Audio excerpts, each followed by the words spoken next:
युवा मंच charitable trust के तरफ से आप सबका स्वागत।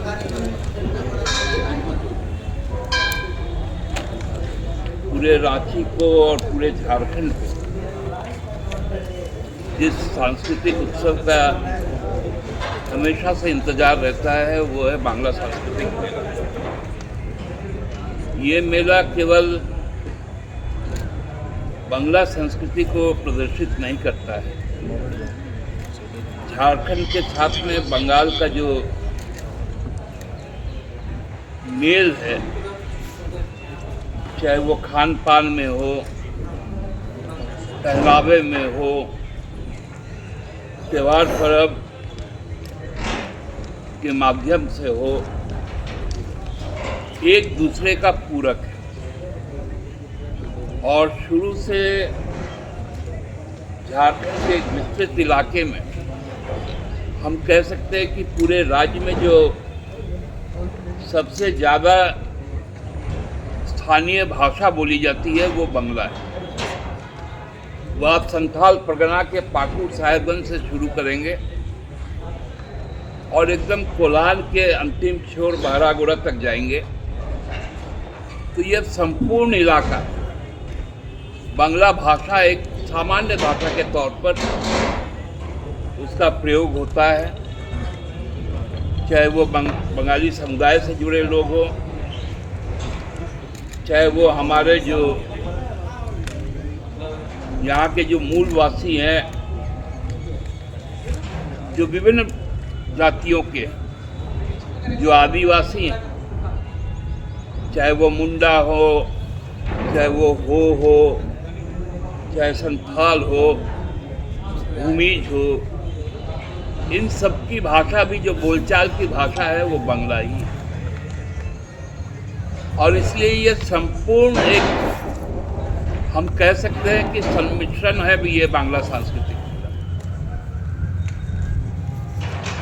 इस बार भी हम लोग इस मेला का आयोजन आप जिस स्थल पे हैं उस स्थल पर कर रहे हैं, भगवान बिरसा मुंडा स्मृति उद्यान, जिसका नामकरण हम लोग किए। जो परिसर है वो वर्ण परिचय, क्योंकि वर्ण परिचय का रचयिता विद्यासागर जी का जीवन का, उनके कार्यकाल के, उनके काम का संपूर्ण हिस्सा झारखंड के ही जो जामताड़ा जिला है उसके कर्माटाण में। आज उस स्टेशन का नाम भी विद्यासागर स्टेशन। नेताजी सुभाष चंद्र बोस भी जब देश के आज़ादी के लिए उन्होंने जो रामगढ़ में 1939 में जो उन्होंने समझौता विहीन सम्मेलन किया था, वो भी हमारे रामगढ़ में है। आज़ाद हिंद फौज का भी गठन यहीं से हुआ और नेताजी का अंतर्ध्यान जो जब वो विदेश गए देश के स्वतंत्रता संग्राम को आगे बढ़ाने के लिए, वो गोमो स्टेशन से हुआ। इसलिए गोमो स्टेशन का भी नाम आपको नेताजी सुभाष चंद्र बोस जंक्शन है।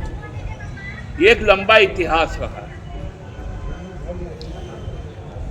उसीलिए यह मेला अपने आप में कुछ विशिष्ट पहचान के साथ हमेशा खड़ा रहता है। इस बार भी 9, 10, 11 मई हम लोग इस मेला का यहाँ आयोजन कर रहे हैं। मेला का शुरुआत प्राचीनतम जो हमारा पूजा स्थल है यहाँ पर दुर्गा बाड़ी, जिसका इतिहास लगभग 175 साल का, वहाँ से यह प्रभात फेरी शुरू होगा। और प्रभात फेरी के साथ साथ जब हम लोग यहाँ पर आएंगे, विवेकानंद पथ परिक्रमा करते हुए, जिसको हम लोग HB रोड कहते हैं, वो विवेकानंद पथ होते हुए हम लोग यहाँ पर सम्मिलित होंगे और उसके बाद यहाँ ध्वजारोहण होगा। हमारा एक थीम सॉन्ग है, उसकी प्रस्तुति होगी। साथ में उलूद ध्वनि और शंकर ध्वनि, जो किसी भी उत्सव का सूचना का जो शंख बजाकर होता है, उसका एक प्रतियोगिता होगा। और तत्पश्चात हम लोग शाम की तरफ बढ़ेंगे। माननीय मुख्यमंत्री जी ने अपनी स्वीकृति प्रदान की है कि वो मेला का शुभ उद्घाटन यहाँ पर करेंगे और उसके बाद बहुत प्रतिष्ठित संस्था डांसर्स गिल्ड का प्रस्तुति होगा और मोहुल बैंड का भी सांस्कृतिक प्रस्तुति होगा। दूसरे दिन हम रांची शहर के बहुत प्रतिष्ठित जो कलाकार हैं, जिसको हम लोग आर्टिस्ट कहते हैं, उनके द्वारा यहाँ पर स्पॉट पे पेंटिंग बनाया जाएगा। साथ साथ शाम को हम लोग सबको ही जानते हैं, बांग्ला साहित्य के एक मजबूत हस्ताक्षर रहे हैं समरेश बसु, उनका भी शतवार्षिकी चल रहा है। उनके ऊपर में साहित्य सभा होगा 5:30 बजे से। और उसके बाद उस दिन के मुख्य अतिथि के तौर पर माननीय अध्यक्ष झारखंड विधानसभा ने अपनी स्वीकृति दी है, उनकी उपस्थिति होगी। तीसरे दिन जब समापन का दिन होगा तो बहुत सारे बच्चे बच्चियां वो विभिन्न समुदाय के होंगे, उनके द्वारा चित्रांकन प्रतियोगिता होगा। उस दिन भी साहित्य संसद रखा गया है। एक और मजबूत हस्ताक्षर निपेंद्रनाथ चक्रवर्ती जी हैं, उनका भी जन्म शतवर्ष चल रहा है। उनकी भी कविताओं की पाठ होगी। और उसके बाद उस दिन के मुख्य अतिथि के तौर पर कला संस्कृति मंत्री सुधीर कुमार जी रहेंगे यहाँ पर। और फिर समापन एक बहुत रंगारंग कार्यक्रम के साथ हम लोग करेंगे।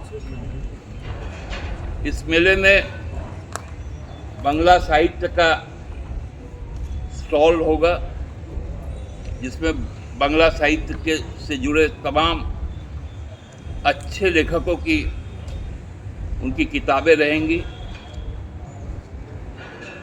खान पान, बांग्ला खान पान, मूलवासियों का खान पान की भी व्यवस्था यहाँ पर रहेगी। साथ साथ जो परिधान है,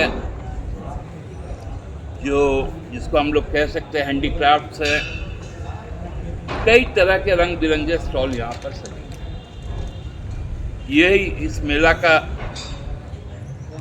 उद्देश्य भी रहता है। पूरे दिन भर एक आनंद मेला की तौर पर हम लोग यहाँ पर जुटे रहते हैं और सबकी उपस्थिति से यह मेला अपने आप में एक विशिष्ट होता है। आप सब जानते हैं कि हम लोग जो भी झारखंड के मूलवासी आदिवासी सदियों से एक साथ रहते आए हैं और उसका स्पष्ट आपको अभिव्यक्ति इस मेला स्थल में मिलेगा। हमारा मंच का नाम, क्योंकि 9 तारीख रविंद्र जयंती भी है, इसलिए हम लोगों ने मंच का नाम गीतांजलि मंच रखा है, क्योंकि पहला नोबेल पुरस्कार भारत में गुरुदेव रविंद्रनाथ टैगोर जी को मिला था और इसी गीतांजलि जो काव्य संग्रह है उसी से मिला था। तो इसलिए मंच का भी नाम हम लोगों ने गीतांजलि मंच रखा है। यही हमारे तरफ से आप सबको जानकारी देनी थी। और आगे कुछ आपके सवाल होंगे। एंट्री फ्री है क्या? हमारा हमेशा से निःशुल्क मेला होता है और चूंकि हम चैरिटेबल ट्रस्ट हैं, हम हर मेला का आयोजन एक नोबल कॉज से करते हैं। इस बार का हमारा जो कॉज है, वो जो भी यहाँ से हम लोगों के पास में धन संग्रह होगा, वो संपूर्ण धन थैलेसेमिया पेशेंट के उपचार के लिए दिया जाएगा। क्योंकि थैलेसीमिया एक गंभीर बीमारी है जो बच्चों को होती है और इस बीमारी को हम लोगों को हराना है। यहाँ कई तरह के आपको स्लोगन्स मिलेंगे जिसमें हम थैलेसीमिया से लड़ने का प्रण लेंगे, शपथ लेंगे। यहाँ रक्तदान शिविर भी होगा 10 तारीख और 11 तारीख को। साथ साथ हमारा जो ये परिसर होगा उसमें लगभग 150 मनीषी जो बांग्ला साहित्य के साथ जुड़े रहे हैं उनका भी चित्र प्रदर्शनी हम लोग यहाँ पर लगाएंगे। यही इस मेला का विशेषता। दादा, स्टॉल्स कितने होंगे और कहाँ से स्टॉल्स लगाने वाले आ रहे हैं? देखिए, मूलतः हर झारखंड के लगभग जमशेदपुर से आ रहे हैं, धनबाद से आ रहे हैं, पुरुलिया से आ रहे हैं, कोलकाता से आ रहे हैं, बांकुड़ा से आ रहे हैं, दुर्गापुर से आ रहे हैं। लगभग 20 स्टॉल आएंगे और रांची के भी स्टॉल हैं।